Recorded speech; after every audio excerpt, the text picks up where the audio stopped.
Какво става, байкари? Здравейте! Днес ще снимаме първи епизод от нашия байк дей, като ще ходим на едно много специфично място за нашия квартал. Така че ще се включим след малко, като вече ще пътуваме натам. И така, хора, вече пристигнахме и иначе това е магистралата.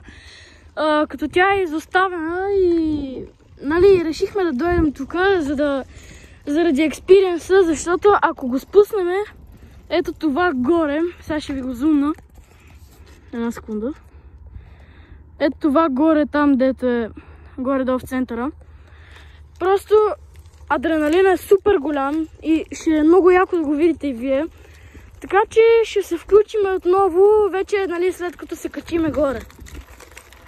Така, хора, вече стигнахме на магистралата, като хората, с които бяхме тръгнали, се наплашиха, че има полиция, въпреки че тя нищо няма да направи. Но това е друга тема на разговор. И така, тръгваме обратно, понеже приятелите ми доста се оплашиха. И така, а пък видеото ще бъде качено на следващия ден, защото ще трябва да го обработим и така нататък. И добре, приятели, това е. Айде, чао! Също така забравих да кажа да се абонирате за канала, да лайкнете видеото и да го споделите с приятели. Също така може да коментирате дали ви е харесало и дали искате да продължаваме да правим такива малки влогове. И това беше от нас. И чао до следващият байк дей.